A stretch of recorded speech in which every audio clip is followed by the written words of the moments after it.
आपका favourite subject पे आ गया, आपका फेवरेट सब्जेक्ट पे आ गया। मेरा फेवरेट नहीं है, आपका ही है वो ना। द लाइव टीवी, सच सबसे आगे। नमस्कार, द लाइव टीवी आप देख रहे हैं, आपके साथ मैं हूं आदित्य कुमार। सुप्रीम कोर्ट ने एक बात कही थी मीडिया चैनल्स के बारे में कि मीडिया चैनल्स में जो डिबेट्स होती हैं उनमें बड़ा प्रदूषण होता है, उनमें नफरती चीजें भी फैलाई जाती हैं, एक दूसरे को बांटने जैसी खबरें चलाई जाती हैं। वही कुछ सामने आ रहा है। अब तो भारतीय जनता पार्टी के मुख्यमंत्री तक ये कहने लगे। जी हां, एक इंटरव्यू चल रहा था, राहुल कंवल इंटरव्यू ले रहे थे। बसवराज बोम्मई जो कि कर्नाटक में भारतीय जनता पार्टी के मुख्यमंत्री हैं, उनसे सवाल जवाब हो रहा था। तो उसमें हलाल वर्सेस झटका और हिजाब की चर्चाएं करने की कोशिश राहुल कंवल ने की। तो सीधे तौर पर मुख्यमंत्री ये बोलते हैं कि आगे आप अपने टॉपिक पर। तो उन्होंने कहा अपना नहीं है, ये तो हमारा नहीं है, आपका टॉपिक है। तो उन्होंने कहा हमारा टॉपिक नहीं है। कहना आप लोगों की डिबेट जो है, आप लोगों का इंटरव्यू जो है, वो बिना इन सब मसलों के हिजाब और ये हलाल वर्सेस झटका जो भी ये सांप्रदायिक चीजें, इनसे खत्म ही नहीं होता। ये बात कोई और नहीं कह रहा था, ये बात कह रहे थे कर्नाटक के मुख्यमंत्री बसवराज बोम्मई। जरा आप थोड़ा सुन लीजिए, थोड़ी सी क्लिप आपको सुनाते हैं। आपका फेवरेट सब्जेक्ट पे आ गया, मेरा फेवरेट नहीं है, आपका ही है वो ना ना, मेरा नहीं। राजदीप और आपका है फेवरेट। तो ये वीडियो अब चर्चा का विषय बन गया है, लोग इसे ट्वीट कर रहे हैं। रोहिणी सिंह ने इसको ट्वीट करते हुए लिखा है कि now even BJP chief ministers are calling out the hate campaigning run by Noida channels. क्या दिन आ गए, ये सीधे लिखा है। क्या बीजेपी के मुख्यमंत्री भी नोएडा के चैनलों द्वारा चलाए जा रहे नफरत भरे अभियानों की निंदा कर रहे हैं? क्या दिन आ गए हैं। समझिए, जिसलिए ये चीजें शुरू हुई थी वो चीजें अब आगे बढ़ती चली जा रही हैं।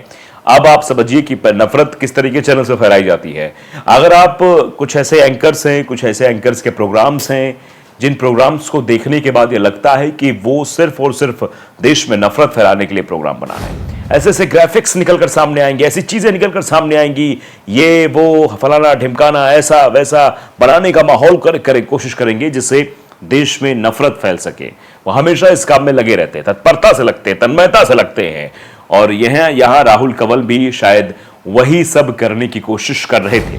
लेकिन यहां पर विपक्ष का कोई मुख्यमंत्री नहीं था, किसी और पार्टी कोई मुख्यमंत्री नहीं था। यहां पर भारतीय जनता पार्टी के मुख्यमंत्री बसवराज बोम्मई थे। बसवराज बोम्मई ने सीधे तौर पर कहा कि देखो भाई, आप लोगों का इंटरव्यू तो इसके बिना खत्म ही नहीं होता है। आगे ना अपने टॉपिक पर, हिजाब, हलाल वर्सेस झटका, इस सब चीजों पर ये चीजें कही गई और ये वीडियो अब वायरल हो रहा है। सीए प्रदीप कुमार कुछ कह रहे हैं कि एनीथिंग फॉर वोट्स, कि वोट्स के लिए सब कुछ चलेगा। यानी क्या ये एक अलग रणनीति का हिस्सा है? लोग ये भी समझने और जानने की कोशिश करें कर्नाटक में बसवराज बोम्मई क्या अलग चीज कर रहे हैं। क्या लिंगायत वोटों को अपनी ओर खींचने के या फिर उन वोटर्स को अपनी तरफ आकर्षित करने के लिए चाहते हैं कि ध्रुवीकरण से नुकसान हो सकता है भारतीय जनता पार्टी को? क्या ये बात अब समझ आने लगी है कर्नाटक के मुख्यमंत्री बसवराज बोम्मई को? लिखा है सीए प्रदीप कुमार कि एनीथिंग फॉर वोट्स, कोस कोस पर बदले नियत और चार कोस पर वाणी, बस भाजपा की यही कहानी। ये सीधे तौर पर लिखा कि भाजपा की तो भैया यही कहानी है, भाजपा यही करती है। कोस सरन है, वो लिखते हैं कि स्वर्गीय ब्रिगेडियर गुरमीत कंवल जी का बेटा भी अपनी दाल रोटी के लिए बार बार बेइज्जत हो रहा है। ठीक है, रोटी है, पर ऐसी जलाद की रोटी से तो भूख ही बेहतर है ना। सेना ने मोहब्बत सिखाई, भूख ने बिहाई। बुरा लगता है सब देखकर। ये लोगों द्वारा इस पर रिएक्शन भी आ रहे हैं। रोहिणी सिंह का जो ये ट्वीट हुआ है उस पर आ रहे हैं। बंद लिफाफे में दस्तावेज क्यों मिले? ये ट्विटर यूजर ऐसे ट्विटर यूजर आईडी बना के काम करते हैं कि ये एंकर को कितनी बेशर्मी चढ़ी हुई थी, लेकिन माननीय मुख्यमंत्री जी ने उसको आईना दिखा दिया। इसी तौर पर लिखा जा रहा है कि एंकर तो बेशर्मी की तरह जो है नफरत की दुकान चलाने का काम करने की कोशिश कर रहा था, लेकिन उसको आईना दिखा दिया। बार बार उकसाने पर भी मुख्यमंत्री जी ने अपने संयम को बरकरार रखा। Shame on you mister anchor, ये भी लिखा जा रहा है। एंकर्स पर भी सवाल खड़े करे जा रहे हैं, लेकिन बड़ी बात यह है कि अब भारतीय जनता पार्टी के अगर नेता और मुख्यमंत्री इस तरीके के सवाल उठाने लगेंगे तो फिर तो इन लोगों को जो है चीजें करनी ही पड़ेंगी। बेस्ट क्यूटोज नाम ट्विटर यूजर है, वो लिखते हैं कि यही होता है जब पत्रकार अपना सम्मान गिरवे रख अपना कर्तव्य भूल जाते हैं, तब उनसे ना जनता के मुद्दे उठाए जाते हैं और ना ही कोई नैतिक मूल्य उनमें शेष रहता है। कर्तव्य पद से मुंह मोड़ने वालों की उनकी आत्मा तक उनका सम्मान नहीं करती तो दूसरे क्या करेंगे? इसी तरह बातें लिखी जा रही है कि जब उनकी आत्मा ही उनका सम्मान नहीं करेगी तो दूसरे क्या करेंगे उनका सम्मान। ये चर्चाएं अब जो है बढ़ रही हैं पवन कुमार लिखते हैं कि टीपू सुल्तान, हलाल, हिजाब, शमशान, कब्रिस्तान, इन सब पर यूपी की जनता वोट करती है, कर्नाटक की नहीं। ये भी लिखा जा रहा है कि ये जो मुद्दे हैं, जिन मुद्दों से ध्रुवीकरण करने की कोशिश की जाती है, जहां पर टीपू सुल्तान, हलाल, हिजाब, शमशान, कब्रिस्तान, इन सब पर यूपी की जनता वोट करती है। उत्तर प्रदेश और पूर्वांचल का जो इलाका है, पूर्वी भारत का जो इलाका है, वो इन सब मुद्दों को लेकर वोट करता है। कर्नाटक में इन सब मुद्दों को लेकर वोट नहीं होता है। ध्रुवीकरण की कोशिश तो हुई थी। पिछले 2 सालों में आपने कर्नाटक की स्थिति देखी है, कर्नाटक में किस तरीके के मुद्दों को हवा दी जाती है, कर्नाटक में कैसे जो है माहौल को गरमाया जाता है, सब कुछ आपने बाकायदे वहां देखा है। और वो लिख भी रहे पवन कुमार, इसलिए भाजपा वालों को तकलीफ हो गई, यानी भाजपा वालों को इसीलिए तकलीफ हो गई कि भैया अब कोई यहां पर दाल गलाई नहीं गल रही है, इसलिए भाजपा वाले कह रहे हैं कि भैया अब इस मैटर से हटो। मनु खारलिया वो लिखते हैं कि मुकेश अंबानी के चैनल क्या कर रहे हैं, क्या मुकेश अंबानी इससे अनभिज्ञ हैं? ये सब उन्हीं की रजामंदी से हो रहा है। मुकेश अंबानी शायद भूल गए हैं कि वे आदरणीय धीरू भाई जैसे एकता प्रेमी के बड़े बेटे हैं। कुछ लोग हैं इंडियन नाम ट्विटर यूजर, वो भी लिख रहे हैं कि इन सब का यही हाल होता है। वो शब्द जो लिखे गए हैं, शायद वो शब्द मैं बोल भी नहीं सकता हूं जो शब्द लिखकर कहा जा रहा है। वैशाखी पर चलोगे वो भी दूसरे की, वो जब मन होगा हिलाते और गिराते रहेंगे।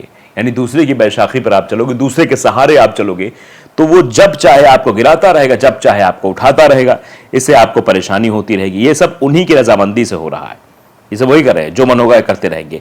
अब इनका और भी बुरा हाल होगा जब जनता पूछेगी इनसे, जब जनता सवाल करना शुरू करेगी, तब समझ में आएगा किस तरीके से चीजें हो रही हैं। बंद लिफाफे दस्तावेज क्यों मिले, एक और ट्वीट उन्होंने किया है कि राहुल कंवल इंसान तो बेहद अच्छा है, लेकिन इसकी हरकत टास्क बेहद घटिया सोच में परिवर्तित हो गई है। इसको रवांडा एंकर की दौड़ में पीछे रहने का डर सता रहा है। ये बात कैसे लग रही है? राजीव त्यागी ने लिखा कि राहुल कंवल का चेहरा ऐसा लग रहा था जैसे भरे बाजार में 100 जूते भिगो के मारे गए हों। बेशर्मी की हद होती है। इस तरीके की चीजें लिखी जा रही हैं, तो अंदाजा आप लगाइए किस तरीके से राहुल कंवल का वो सवाल कि टीपू सुल्तान, हिजाब, ये सब मामले जो है, ये सब मुद्दे जो है कर्नाटक में होंगे। तो कर्नाटक के मुख्यमंत्री का ये कहना कि ये तो आपके मुद्दे हैं, यानी ये मुद्दे मीडिया के हैं, यानी इन मुद्दों को मीडिया हवा देती है, मीडिया इनको आगे बढ़ाने का काम करती है, जिससे देश में नफरत फैल जाती है। ये सीधे तौर पर कहना बहुत बड़े सवाल खड़े करता है कि आखिरकार क्या ये कहा जा रहा है। एक मुख्यमंत्री, भी भारतीय जनता पार्टी के मुख्यमंत्री, जो भारतीय जनता पार्टी के ऊपर आरोप लगता है कि हमेशा वैमनस्यता फैलाने काम करती है, उसी भारतीय जनता पार्टी के मुख्यमंत्री के बदले सुर कई चीजों पर इशारा कर रहे हैं। पहली बात, हो सकता है कि जो ध्रुवीकरण हो उसका असर कर्नाटक में ना दिख रहा हो, उसका रिएक्शन दिख रहा हो, उससे भारतीय जनता पार्टी को नुकसान होता हुआ दिख रहा हो, भारतीय जनता पार्टी को वोट ना मिल रहा हो, यह बात हो सकती है। या वाकई में बसवराज बोम्मई ये समझ चुके हैं कि भैया अब कुछ नहीं होने वाला, अब दाल नहीं गलने वाली है, अब यही तरीका अपना के देख लेते हैं, मुसलमानों के बारे में जो टिप्पणियां हमारे लोग कर रहे थे, जो विवाद उत्पन्न कर रहे थे, वो बंद हो जाए, तो शायद हो सकता है नैया पार लग जाए। ये कोशिश क्या वोट के लिए हो रही है या वाकई में बदलाव बसवराज बोम्मई के अंदर आ गया है? अगर बदलाव होता तो शायद उस वक्त भी दिखाई दे जब इन मुद्दों को हवा दी जा रही, तब बसवराज बोम्मई के अंदर शांति थी। जब हिजाब का मुद्दा उठा, जब हलाल वर्सेस झटका उठा, जब लाउडस्पीकर विवाद उठा, जब बहुत सारे टीपू सुल्तान का विवाद उठा, ये सब उठे, तब उनकी शांति ये बयां कर रही थी कि वो सब कुछ चुपचाप देख रहे हैं, इसका इफेक्ट देख रहे हैं। तो क्या इफेक्ट की वजह से या साइड इफेक्ट की वजह से बदलाव आया है, क्या कुछ है, ये वक्त बताएगा। लेकिन फिलहाल तो ये वीडियो खूब वायरल हो रहा है। तो द लाइव टीवी, अगर आपने सब्सक्राइब नहीं किया है, सब्सक्राइब जरूर करिए, बेल आइकन दबाइए ताकि सच खबर आप तक पहुंचती रहे। नमस्कार। द लाइव टीवी, सच सबसे आगे।